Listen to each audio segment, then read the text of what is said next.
تحقیق کی دنیا میں خوش آمدید۔ آج ہم بات کریں گے کہ امریکہ افغانستان میں امن کیوں قائم نہیں کر سکا۔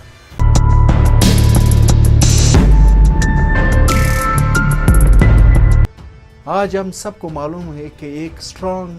اسٹیٹ بنانے کے لیے ایک اسٹرانگ اکانومی کی ضرورت ہوتی ہے، لیکن امریکہ نے سب سے بڑی جو مسٹیک تھی وہ یہاں پر کی کہ انہوں نے افغانستان میں ڈائریکٹ انویسٹمنٹ کی ان کی نیشنل آرمی پر، بلکہ ان کی اکانومی کو گرو نہیں کیا، بلکہ ان کی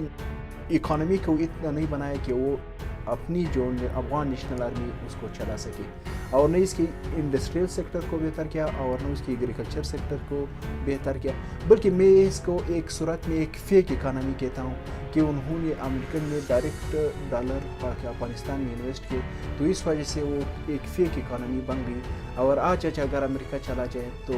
بہت ہی اکانومی اس کی گر جائے گی۔ اسی لیے جب آپ کی اکانومی فیک ہوگی یعنی کمزور ہوں گی تو پولیٹیشین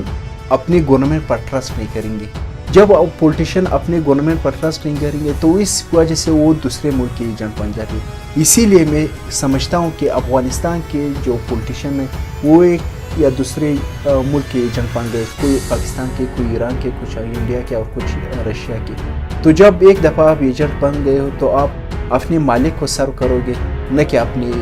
وطن کو یا اپنے ہی سٹیزن اور عوام کو۔ اور تیسری بات، امریکہ کی تیسری مسٹیک وہ یہ تھی کہ انہوں نے طالبان کو اور گلبدین حکمتیار کو واپس مذاکرات کی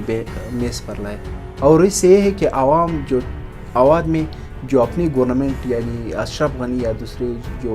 گورنمنٹ امریکہ نے وہاں پر بنائی تھی اس پر اعتماد ٹوٹ گیا تھا، اور وہ یہ بات تسلیم کرنے لگے کہ طالبان جو ہے وہ طاقتور ہے۔ اس لیے اب اس کی وش ہی نہیں رہی کہ وہ جو امریکن کی ایک الفاظ میں اس کو کٹ پتلی گورنمنٹ کہتا ہوں کہ وہ اس کو سپورٹ کر لے، بلکہ اس کی ہمدردی واپس طالبان کے ساتھ بڑھ گئی ہے، اور یہ مجھے یہ نظر آتا ہے کہ یہ واپس میں ایک افغانستان میں ایک ایکسٹریمسٹ گورنمنٹ قائم ہوگا۔ دوستو، تو یہ تھی وہ بات، 3 مسٹیکس جو امریکن نے کی تھی، اور اس کی وجہ سے افغانستان میں مجھے نہیں لگتا کہ آنے والی وقتوں میں بھی ایک امن والا گورنمنٹ ہے، ایک خوشحالی والا گورنمنٹ وہاں پر آ جائے۔ اگر آپ کے ذہن میں بھی اس کے متعلق کوئی سوال ہے تو نیچے کمنٹ میں لکھیں، اور اگر آپ کو میری یہ ویڈیو پسند آئی تو لائک کیجیے اور اس چینل کو سبسکرائب کیجیے۔